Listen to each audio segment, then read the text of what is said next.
Si chiama Sardinian Day, organizza Taste of Sardinia. Si tratta di un evento che parla di Sardegna.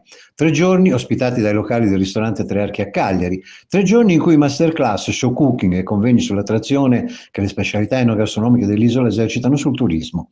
Non un susseguirsi di eventi casuali, ma tutti legati a doppio filo, in sequenza, presentati da professionisti ed esperti dei settori proposti, che alla fine sono andati a comporre una storia da esportare, sotto forma di show documentario, da proporre ai tour operator della penisola, dell'Europa e, perché no, delle mete più lontane da questa isola che tanto ha da regalare tra mare e paesaggi dell'interno, ognuno segnato da una tradizione, dai più genuini, tradizionali ed emozionanti piatti. Alla 3 giorni, alle masterclass gestite da professionisti della ristorazione, da maestri della vinificazione e da coloro che da dolci tradizionali hanno ricavato dei piccoli capolavori, belli da vedere oltre che buoni da assaporare, per concludere un incontro emozionale col cibo e le bevande, hanno partecipato molti titolari di attività legate alla produzione di prodotti alimentari di qualità, avidi di attingere da maestri di vari settori, segreti e lavorazioni particolari.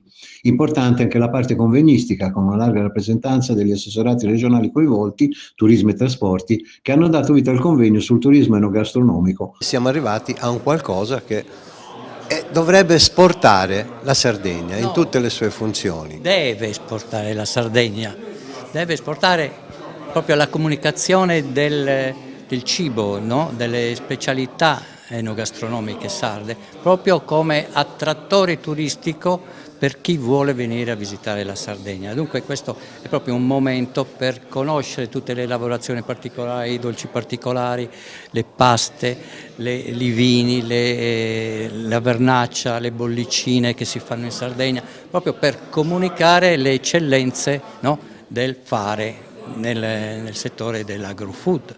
Una strada iniziata con molta fatica che è arrivata grazie all'impegno anche della Regione. Assolutamente, io devo ringraziare proprio l'assessorato al turismo della Regione che grazie a un suo bando ci ha permesso di organizzare tutto questo, certo, perché è un'associazione non profit senza un contributo non potrebbe operare, non potrebbe comunicare tutte le bellezze della Sardegna e fare promozione turistica. L'assessorato del turismo e l'assessore Franco Cureddu sta assolutamente cercando di sviluppare questo tema a 360 gradi, sia verso gli operatori turistici, sia soprattutto riguardo a quello che è la formazione e quindi il gradino più alto della qualità dell'offerta turistica che noi dobbiamo proporre verso il nostro, diciamo, consumatore, che è il turista che viene a consumare un prodotto, che poi il prodotto sia solamente il mare o soprattutto oltre al mare anche appunto il cibo, il nostro ottimo vino che ormai sta avendo in tutte le maggiori rassegne vitivinicole premi di tutti i tipi, noi dobbiamo però puntare su quello, perché non siamo una regione che può lavorare sulla massa, assolutamente. Cioè dobbiamo lavorare sulla qualità, estendere questa offerta durante tutto l'anno, non solamente durante la stagione estiva, in modo tale che ci sia la possibilità appunto di attrarre anche le compagnie aeree che propongono un'offerta di voli e le compagnie di navigazione, perché sanno che hanno la possibilità di riempire i voli, perché è chiaro che nel momento in cui non c'è una domanda di turismo anche le compagnie aeree arretrano e si spostano verso altre regioni. Che oramai è un turista sempre più attento e soprattutto nel momento in cui ha poco tempo, deve spendere del denaro, sceglie. E quindi sceglie dove ha la possibilità di star bene quei pochi giorni in cui dopo un anno di lavoro deve andare a rilassarsi, a vedere, a cercare delle attività che siano attività culturali, che siano attività turistiche vere e proprie, quale può essere il mare, l'interno o la montagna, quello che vogliamo, però deve trovare una location nella quale lui ha la possibilità appunto di raccontare, si identifica e di star bene una volta che è rientrato a casa, e dire anche sono stato tanto bene lì in quella località, che sia la Sardegna, oppure non sono stato bene. la Regione è presente, la Regione sta facendo degli sforzi notevoli e diciamo a dimostrazione di questo è il miglioramento anche turisticamente parlando degli ultimi anni, ha fatto veramente passi da gigante in avanti. Quindi l'appuntamento è fra anche l'anno prossimo, sempre qui. Certamente, certamente, speriamo che ciò sia possibile e penso che abbiamo bisogno non solo diciamo, di quelli che lavorano in prima linea, ma di tutte quelle aziende e istituzioni e operatori locali di raggrupparsi, di mettersi insieme per raggiungere lo stesso scopo che è comune. Hanno un'importanza grandissima perché sono organizzate da operatori e operatrici di livello, quindi la qualità è quello che per prima cosa l'assessore Franco Cucureddu, che ho l'onore oggi di rappresentare per l'assessorato regionale del turismo, artigianato e commercio, ha subito messo in chiaro, cioè noi vogliamo promuovere, lo abbiamo dimostrato con tante azioni che abbiamo messo in campo a iniziare proprio dai Capodanni, che abbiamo voluto proprio promuovere e sostenere da prima, molto prima degli altri anni, e con degli incentivi significativi per tutta la Sardegna e poi con delle altre attività che adesso sono già a breve verranno messe a bando e sono già state approvate in giunta. Per la prima volta proprio abbiamo un asse, un cartellone relativo ai grandi eventi che sono non solo musica ma anche enogastronomia, e quindi abbiamo sempre la parte che riguarda il turismo esperienziale. Siamo proprio molto attivi sulla volontà di promuovere e valorizzare la Sardegna per eventi di qualità. Ecco, finalmente una strada da percorrere tra piccoli, grandi e medi per poter far conoscere i nostri sapori, le nostre esperienze, la nostra natura e tutto ciò che la Sardegna può offrire agli altri che possono essere attratti. Esatto, in questi 3 giorni quello che noi abbiamo voluto sostenere è proprio il progetto che porta non solo nell'enogastronomia all'attenzione del pubblico, ma anche l'artigianato e proprio tutti gli operatori con i quali noi ci confrontiamo ogni giorno per scrivere chiaramente le linee che più sono interessanti e valide e proattive per la valorizzazione e la promozione turistica della destinazione Sardegna, e quindi abbiamo la possibilità proprio di valorizzare con laboratori, convegni e attività varie, show cooking, le donne del vino, la parte che riguarda l'olio, slow food, tante realtà molto importanti per la valorizzazione del turismo enogastronomico, che ricordiamo ha sempre più importanza secondo il rapporto sul turismo enogastronomico nazionale. Antropologa del cibo, per uno come me che mangia tanto e soprattutto gli piacciono le cose buone, quindi era un'occasione, non potevo farmi sfuggire. Oggi sei qui a proporre in questa manifestazione? A proporre delle masterclass. Partecipo domani, domenica, al convegno sul turismo enogastronomico, che è molto importante secondo me fare il punto della situazione con alcuni esperti ed esperte che avremo ospiti, e poi delle masterclass. Una masterclass sull'olio per imparare a degustarlo meglio e a riconoscere l'olio buono da quello che non lo è. Una masterclass condotta dalle donne del vino della Sardegna, dall'associazione, sulle bollicine sarde, che sono tante, ottime e variegate, bisogna conoscerle, farle conoscere di più e meglio. Poi una masterclass sul panettone artigianale con Piero Di Trizio e Stefano Pibi, e una masterclass sulla pasta. Con la Zeni, che è una maestra pastaia molto brava. Dimenticavo la masterclass sull'olio con una bravissima produttrice, Giulia Mura, che è anche delegata per la Sardegna dell'associazione Donne dell'Olio. Ci sono tutte queste associazioni di produttrici importanti in Italia e le vogliamo far conoscere di più e meglio. Poi ci sono tanti altri eventi e anche laboratori gratuiti, tutti i cooking show sono gratuiti, e quindi consiglio di venire. Beh sì, io ho avuto una famiglia che mi ha fatto credere, mi ha permesso di credere in questo lavoro perché arrivo da una terza generazione, però mi ha dato anche la possibilità di dire ok, vuoi fare questo lavoro, vai all'estero a farti le ossa, a confrontarti, quindi la crescita, il confronto serve, il multietnico serve, confrontarti con tante culture serve e dopo credere in quello che fai. E io sono voluto rientrare in Sardegna per portare un po' la mia esperienza fatta in giro per il mondo e credere ancora in questa terra che ci può dare tanto. E quanto si fatica a restare pomata? Si fatica ogni giorno perché bisogna sempre lavorare con serietà, dare il massimo, non prendere per il culo il cliente, se si può dire senza il bip, metterci tanta passione, credere nel territorio, credere nei valori che abbiamo, nelle persone che lavorano in questo settore che dicevo prima. Gli eroi non siamo noi, siamo la parte finale che valorizziamo il prodotto. Gli eroi sono quelli che sono rimessi a coltivare la terra, a levare, che sotto l'acqua, sotto le tempeste portano gli animali al pascolo, vanno a controllare se le colture sono a posto. Io dico sempre che un prodotto buono va pagato il giusto, non bisogna lucrare su queste cose qua perché è la nostra salute. Noi siamo gli utenti finali che valorizziamo il prodotto, l'esperienza ci porta a fare gli abbinamenti, chiamiamoli inusuali, però abbinamenti un po' azzardati. Dobbiamo portare avanti il nostro territorio, sì, avere il coraggio, farlo in queste occasioni ma anche fuori dalla nostra isola. È vero o non è vero che il mangiare buono non bisogna mangiarne molto e chi ne mangia molto vuol dire che non capisce nulla? Bisogna mangiare il giusto e mangiarlo bene. Ma se uno ha molta fame?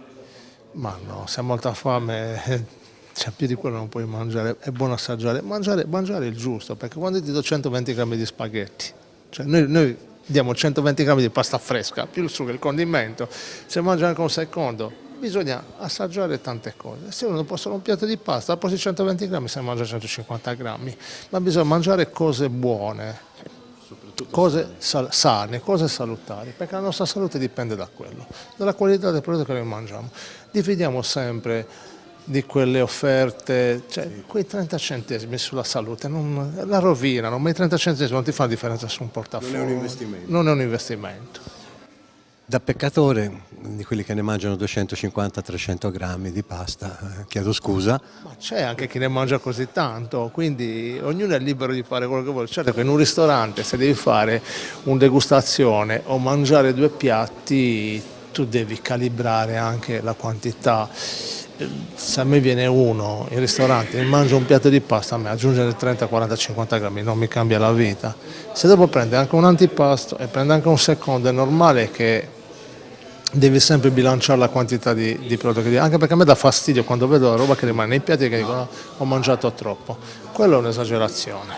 Mi hanno parlato di premi a livello mondiale, quindi l'olio della Sardegna, grazie anche all'impegno e alla professionalità, ha un suo posto nel mondo.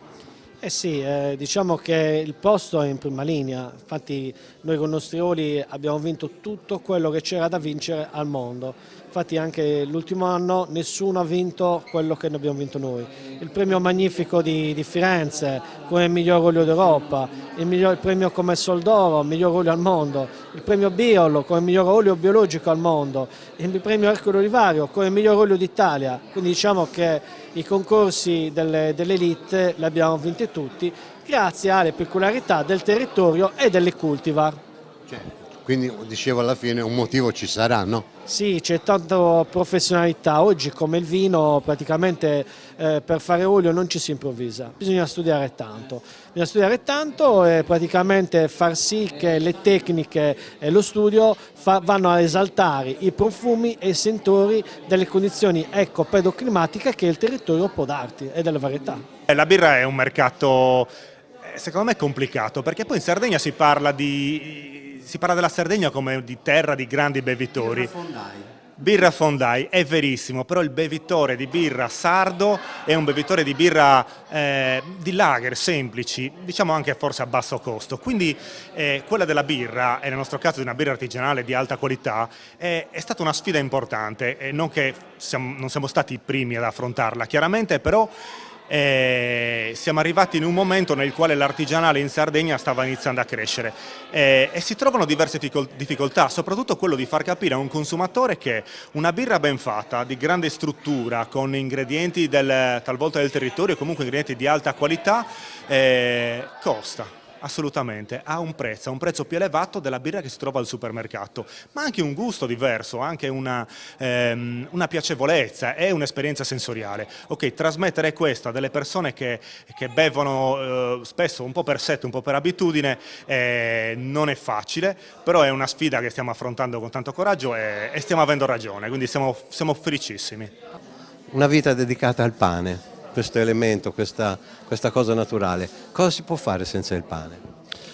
Ma per noi mediterranei, diciamo, senza il pane possiamo fare poco, perché è quasi tutto companatico. Il pane accompagna la nostra vita da tanti punti di vista. Dal punto di vista culturale, prima di tutto, il pane ha accompagnato l'evoluzione dell'uomo e oggi invece accompagna le pietanze, anche le nostre migliori pietanze sarde spesso e volentieri si accompagnano con un buon pane. Sei d'accordo che ormai il pane, prima una volta diventava la cosa per tutti, dice, beh, non tocchiamoci il pane, oggi il pane costa caro. Il pane costa caro e deve costare caro, ovvero il pane deve costare il giusto. Un buon pane oggi non può costare meno di 7-8 euro al chilo. I pani che troviamo economici effettivamente sono dei prodotti industriali che hanno poco significato sia gustativo ma anche nutrizionale. Un buon pane, quali sono? Ecco, diciamo per eccellenza, un buon pane che caratteristiche deve avere? Ma io vengo qui in rappresentanza dell'Accademia Sarda del Lievito Madre, quindi ovviamente un buon pane deve essere realizzato così come da antichissima tradizione con il lievito madre. Poi naturale anche le semole locali hanno un loro significato, una semola coltivata in Sardegna, magari proveniente da un grano che viene macinato di recente, è una semola con caratteristiche nutrizionali e gustative molto molto interessanti. Lievito madre è sempre stato, da quando l'ho sentito, è sempre stata una parola che mi ha intrigato. Cosa vuol dire?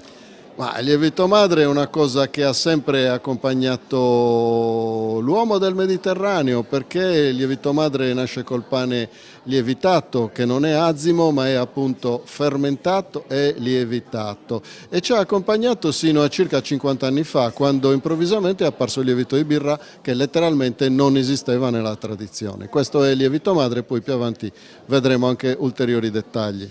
Oltre che Il nostro è un turismo praticamente delle radici, facciamo tornare un po' il visitatore alle origini. Io sono la terza generazione, porto avanti un territorio di salute, quale l'Ogliastra, tutti i ulivi secolari, quindi cosa succede? Portando i turisti in azienda, veicoliamo il territorio. Il turista oggi vuole scoprire la varietà autoctona, che è la nostra monovarietà ogliastrina, ricordiamoci che Ogliastra significa Olgiastu, terra di ulivi secolari, vuole scoprire la qualità, cioè oggi il turista è disposto a pagare qualsiasi cifra se capisce l'importanza della produzione, quindi l'impianto di estrazione, come vengono raccolte e soprattutto l'abbinamento olio-cibo, ed è quello che incuriosisce. Più c'è innovazione. Sì, la personalità. La personalità secondo me colpisce molto l'autenticità della persona, cioè veramente incontrare in azienda l'imprenditore agricolo, che non può essere con i tacchi, ma è sicuramente senza trucco, e quindi è un po' lo specchio di quella realtà che va cercando. Di quell'originalità che viene conservata sì. nei sapori. E quello che mi colpisce molto è che ci sono dei popoli come Lituania, Repubblica Ceca, Iraq, che non conoscono l'olio, però te li trovi in azienda a cercarlo. Quindi questo cosa vuol dire? Che il viaggiatore oggi è consapevole, è intelligente, sta cercando prodotti di nicchia che lui stesso ancora non conosce, però ha voglia di incontrarlo. Giampaolo De Martis, le erbe officinali è una parola, è un grande concetto. Sì. Quali sono? Quali sono? Tutte, non c'è una pianta che non può essere usata come pianta officinale. Cosa si può fare? Si possono fare infusi, dei cotti macerati, oleoliti, insomma un numero infinito di cose, tantissime. Dove si trovano? Ovunque, veramente, ovunque, in ogni cortile, in ogni spaccatura di cemento, in ogni campagna ci sono erbe. Per esempio mia nonna, quando ero io piccolino, mi dava l'acqua di malva quando avevo la febbre. Sì, esatto, sì, quindi macerata o bollita o... Certo, sì, assolutamente sì. Dimmi qualche medicinale veloce. medicinale veloce, uno l'hai detto già tu, che è la malva, che è il più conosciuto in assoluto, poi insomma la parietaria, che è amica della malva, che è quella che si attacca, che tra l'altro venivano quasi sempre usate insieme, quindi bollite, bevute per lo stomaco, dalla stomaco alla pelle, agli occhi, alla tosse, qualsiasi cosa. È solo una passione la tua o ne fai anche un mestiere? È tutte e due le cose, sì. C'è la possibilità di lavorarci? Certo che sì, ma tanta, si possono raccogliere, si possono mangiare, si possono trasformare, si possono colorare. Michele, parliamo di zuppa gallurese, visto che stiamo parlando, siamo proprio in piena tradizione. Come si fa e quanto è buona? Allora, partiamo dal buono, è molto buona, non per vantarci, ma è molto buona. Allora, la zuppa gallurese è si può chiamare quasi una specie di lasagna, diciamo. Sono degli strati di pane raffermo bagnati nel brodo di pecora, poi ci sono gli strati fatti con due tipi di formaggio, una pasta filante che è il casizolu e invece un pecorino stagionato che rimane un po' più duro. Fanno gli strati in modi lasagna, poi si ribagna un'ultima volta col brodo, in forno e fa una crosticina fantastica. Tu oggi sei qui in questa esposizione, il tuo lavoro è comunque fare lo chef, cos'è? Sì signore, esattamente qui, ai Tre Archi. Sì, giochiamo in casa oggi. Quindi eventualmente ti troveranno sempre qui, ma è un piatto che poi porterete avanti o è oggi soltanto per oggi? In realtà per questi giorni lo porteremo avanti, poi se abbiamo la possibilità di metterlo magari anche nel menù, io farò la mia parte per far sì che accada, perché ne vale la pena, è giusto che la gente sappia. E tu telefonami che io vengo. Molto bene, dai, ci sentiamo. Raccontaci il pane zicchi. Allora, qui abbiamo un pane zicchi, pane tipico di Bonorva, che solitamente viene cotto nel brodo di pecora. Noi lo facciamo in maniera differente, lo cuociamo con una fonduta di pecorino allo zafferano e poi lo condiamo con un ragù alla campidanese oppure in versione vegetariana con una crema di broccoli e dei broccoletti saltati. Qua cosa abbiamo invece di buono? Allora, qua abbiamo le polpette di bue rosso di Etto, carne proveniente dal Montiferru, quindi abbiamo semplicemente delle polpette al sugo che vengono condite con un sugo di cipolle. Molto semplice, molto semplice ma molto buono. Buone, esatto, quello che basta. Colore bello, splendido, dorato. Cosa sono? Questi sono maloreddus sardi cucinati nel brodo di pecora. Brodo di pecora che viene fatto con la carne di pecora e gli arumi. Gli arumi sono cipolla, sedano, carota a discrezione e poi le patate vengono sempre cucinate nel brodo a parte perché le patate se no rubano il sapore della carne e quindi non va bene. Poi una bella giunta, vedo più Poi una bella giunta, vanno mantecati, adesso come sono cotti li mantechiamo, adesso spengo il fuoco e li iniziamo a mantecare con il pecorino romano e con il gran campidano. Questo è in carico di? Alessandra. Sì, Alessandra adesso adagia il formaggio. È la caseggiara. Sì. Vai. Adagia il formaggio, io continuo a girare per ottenere una sorta di mantecatura che rende i maloreddus ancora più squisiti e più appetibili. Una volta che sono mantecati vanno lasciati sudare qualche minuto, riposare qualche minuto e poi vanno serviti caldi. Tu sei di? Io sono di Bonarcado. E tu? Di Cagliari. Di Cagliari. Però abita a Bonarcado. Abiti a Bonarcado. Marina Ravarotto, nata e vissuta a Nuoro, anzi a Nuoro, giusto, Nuoro. Questa cosa qui si chiama filindeo. Sufilindeo. Traducimelo. Sufilindeo, la pasta più rara al mondo che significa figli di Dio. Così si dice, così ti racconto. La loro preparazione mi sembra una cosa un po' complicata.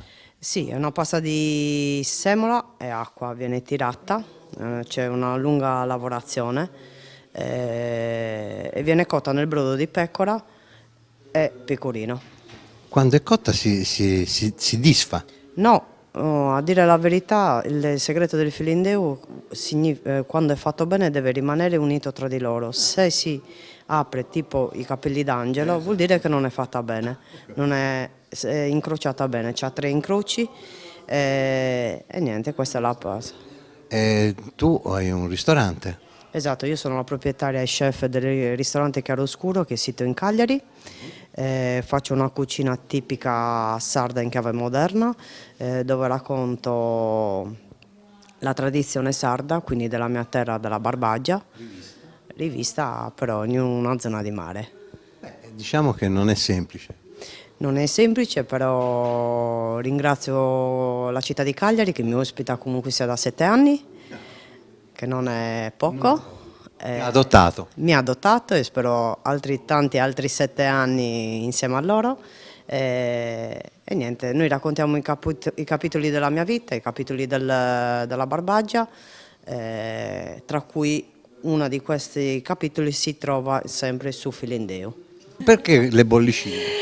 Allora, perché le bollicine piacciono sempre un pochino a tutti, mettono allegria, sono sempre presenti sulle tavole quando ci sono dei festeggiamenti, delle occasioni o anche semplicemente condivisione tra amiche soprattutto.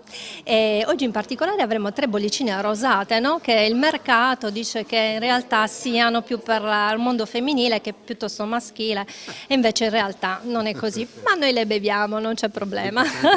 Un'altra cosa ti volevo chiedere, diciamo quanto da un punto di vista, prima parliamo del punto di vista produttivo, ce n'è in Sardegna per fare questo? Allora, diciamo che è un mercato abbastanza nuovo, soprattutto per la Sardegna, perché se andiamo indietro di 15 anni, in realtà le bollicine esistevano, ma erano soltanto quelle dolci, no? Quindi a base di moscato, magari di malvasia.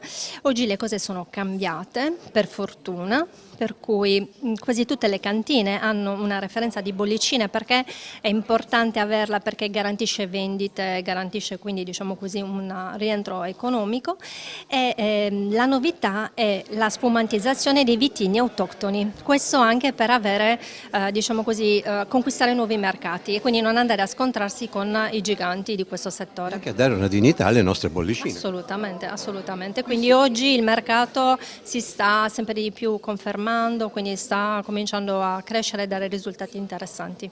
Qui si parla, insieme all'enogastronomia, si parla anche del turismo, cioè come attrattori. Sì. Ecco, queste bollicine possono contribuire?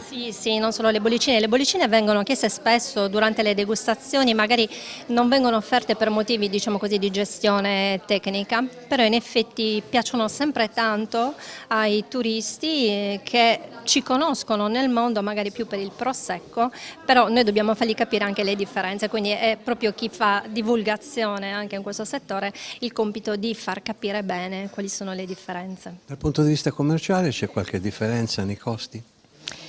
Assolutamente sì, se parliamo di un metodo Sharma i costi sono assolutamente più bassi rispetto a un metodo classico, perché il metodo classico normalmente sta in cantina molto più a lungo, per cui il rientro finanziario è, diciamo così, più lontano nel tempo, però è anche vero che, lo vedremo durante la masterclass, che lo Sharma in realtà non viene quasi mai prodotto in Sardegna, perché ci vogliono delle tecnologie speciali e molto costose. Sabbegasu in gergo tradizionale sardo, che in italiano sarebbe la panna acida, che si ricava dalla lavorazione del suo casizolu. Quando si lavora il casizolu si lascia riposare l'acqua e poi viene spillata questo grassetto che si mette, latticello, questo grassetto, e si può usare in molte cose, a condire savregola adesso con i carciofi che abbiamo provato, oppure quando si fa la pasta e patate, che è una cosa meravigliosa, oppure la minestra in brodo di manzo, di pecora, è una specialità.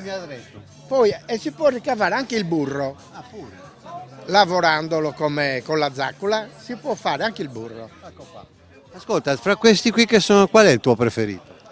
Savresa, è un formaggio stagionale, questo che si fa solo esclusivamente quando ci comincia a essere l'erba, poi massimo a marzo, perché il latte allora comincia a indebolirsi, a diventare meno grasso, e quindi questo è un formaggio che ha bisogno di un latte grasso. Cosa si diceva prima? Savrese a Tonzo che era fatta del latte a Nirgo, di latte vecchio, che è molto più grasso. Ne hanno poco le vacche, però è tutto esatto. Ascolta, però il casizolo è il Bonarca del casizolo. Allora, il casizolo è un formaggio al latte crudo e poi viene rilavorato per fare la pasta filata. Capito? Cosa dire? Abbiamo la treccia che è sempre una pasta filata che si ricava sempre dalla pasta del Sogarzizolo, però è un formaggio che si mangia il giorno stesso, perché è meno salato anche, si può usare in tante cose quella anche. Una vita alla ristorazione. Oggi in questo evento proponi? I carnizones, piatto tipico di Ula Tirso. Semola di grano duro, sale e acqua. Li facciamo con un torchio e li facciamo questa cosa qui. Oggi li abbiamo fatto con sugo di carne, ma in genere si fanno anche senza, col sugo normale, basilico e formaggio. Pomodoro, basilico e basta. Questo è un po' quello un po' più elegante. Un po' più elegante per la domenica.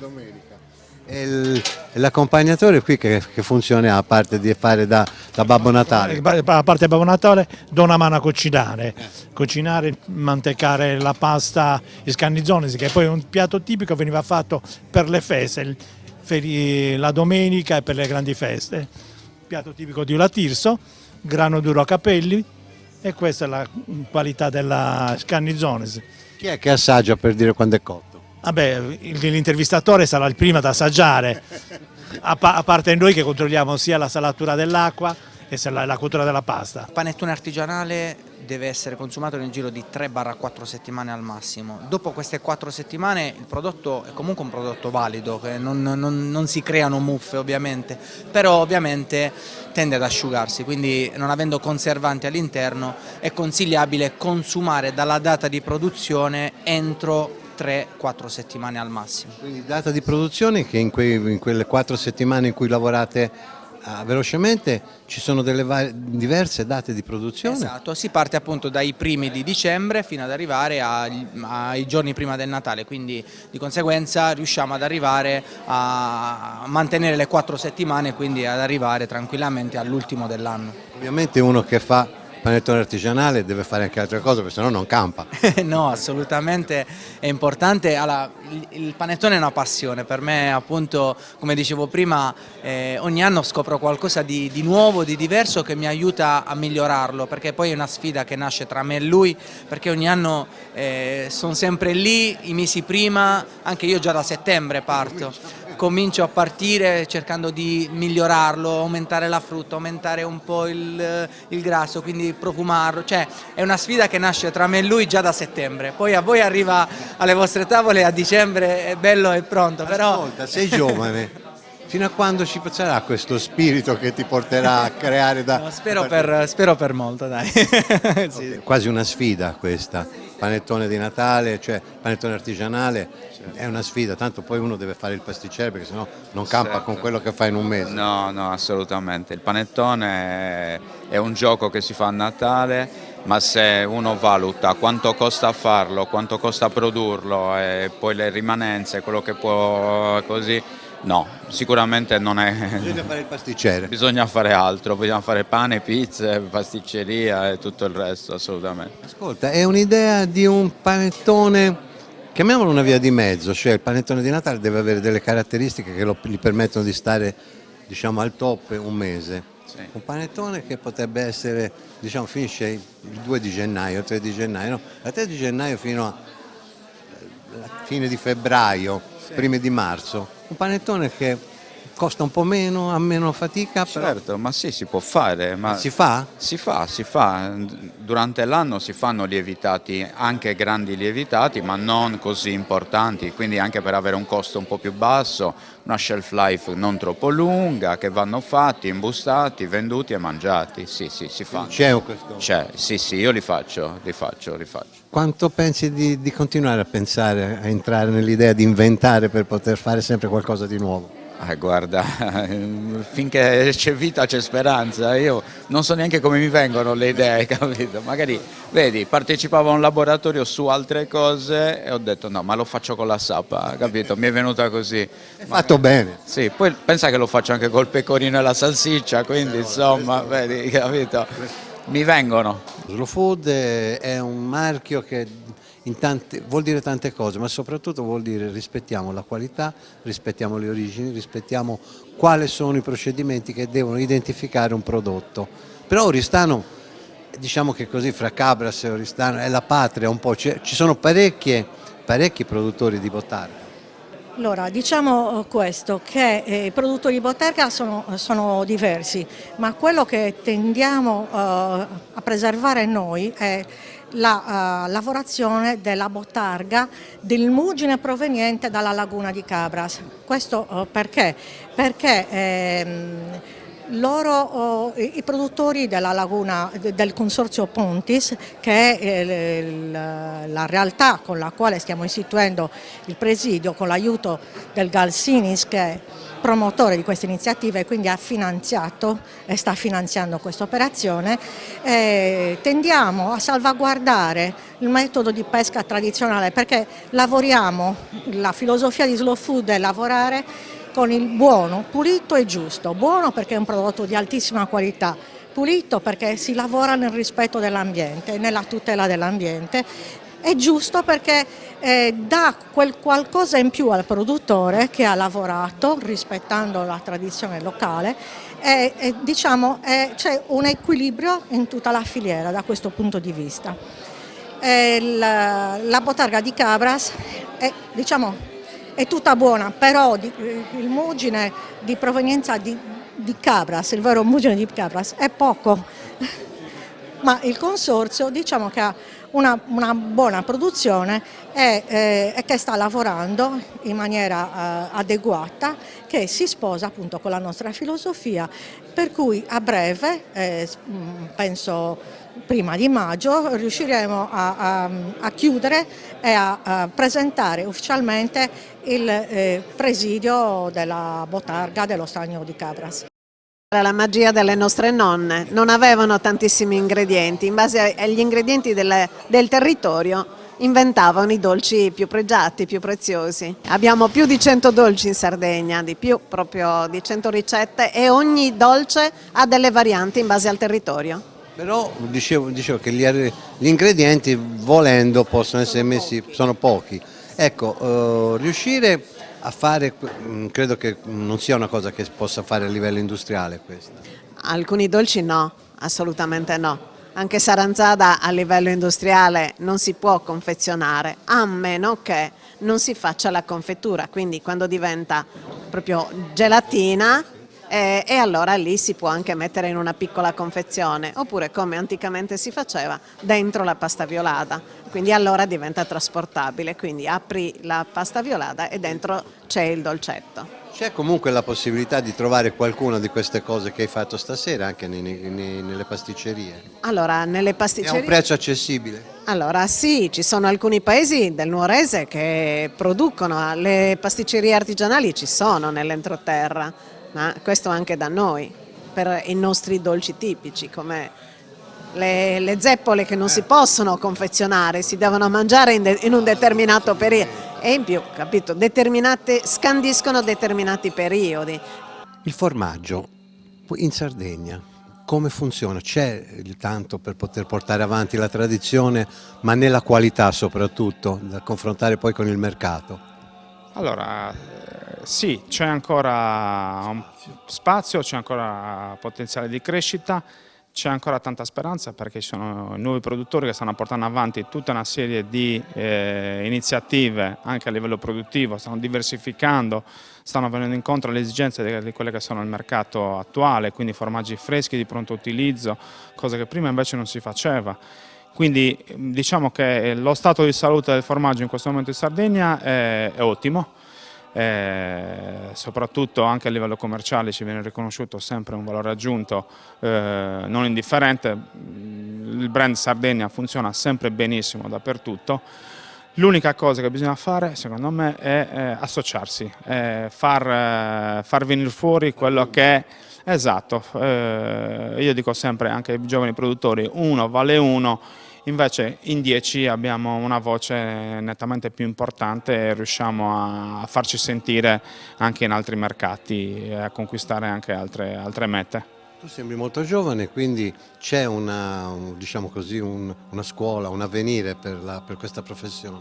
Allora, questa professione in verità non sono più giovanissimo, Purtroppo in questi ultimi anni si è fatto ben poco per valorizzare questa tipologia di mestiere. Si è concentrati molto di più sulla cucina e poco sul fatto che comunque la cucina comunque è fatta di materie prime e quindi ci volesse qualcuno che raccontasse e cercasse queste materie prime.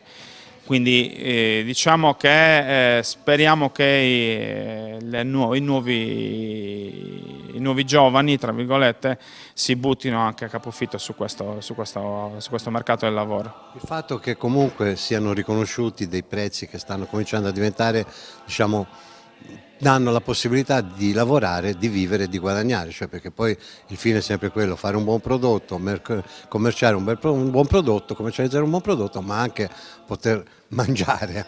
Assolutamente sì, in questo momento il mercato sta riconoscendo il prezzo giusto per quelle che sono le nostre produzioni, sta riconoscendo il prezzo giusto per chi produce e di conseguenza sta stimolando anche a chi fa questo mestiere a continuare ad andare avanti. Sì, io dico sempre che quella che oggi chiamiamo tradizione è stata prima un'innovazione quando è stata portata, ma tutta la nostra storia della gastronomia, ma non solo, è rappresentata da questi episodi. Il sugo, il pomodoro, che è forse uno degli emblemi dell'Italia, è comunque un prodotto che è arrivato nel 1400, nel 1500, e anche la pasta non è sempre stata presente nelle nostre tavole. Quindi chiaramente questi prodotti sono arrivati, ci avranno messo un po' di tempo, però chiaramente siamo stati aperti a quello che era l'innovazione e quindi questa apertura la dobbiamo avere ancora adesso, quindi dobbiamo avere un'apertura nei confronti a volte di nuovi ingredienti, a volte anche di metodologie, di tecnologie diverse e anche di conoscenze diverse. Chiaramente non dobbiamo essere né rigidi da una parte né rigidi dall'altra, perché l'equilibrio in questi sensi è sempre la strada maestra a parer mio. Umanizzando un pochino la cosa, una mattina ti svegli e dici la pasta al sugo però la voglio fare senza il sugo.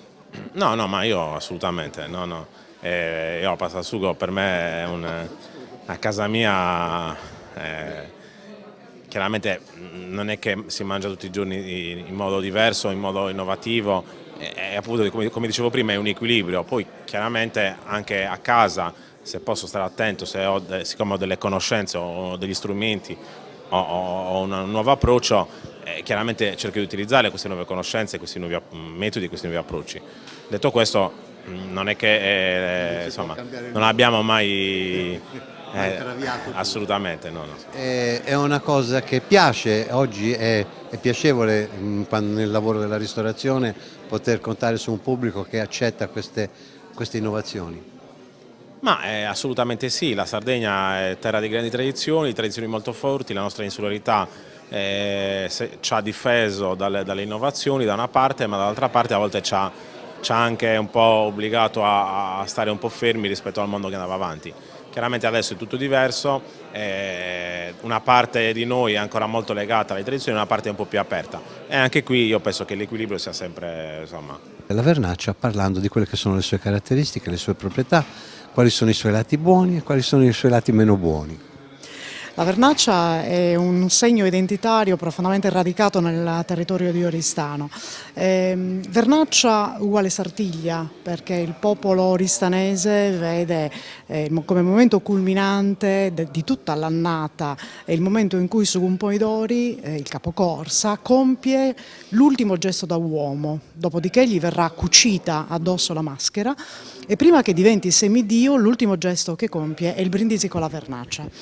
La vernaccia è un vino straordinario, unico, esiste come dire, un simile solamente nella zona dello Jerez spagnolo, ma quello è un vino fortificato. La nostra vernaccia senza aggiunta di alcol raggiunge i 17 gradi di titolo alcolometrico. Come li raggiunge? Per ossidazione. La vernaccia è un miracolo, un piccolo miracolo ad opera di un essere invisibile ad occhio nudo, è un Saccharomycete che risale in superficie creando quello che è un miracolo, il flor. Sotto il velo del flor la vernaccia vinifica per tanti anni, ci sono carattelli che contengono vernacce anche di 100 anni. Le famiglie storiche di Oristano usano regalare un carattello del millesimo di ciascun uomo o donna nel momento in cui si sposano, nel momento in cui nasce il primo figlio.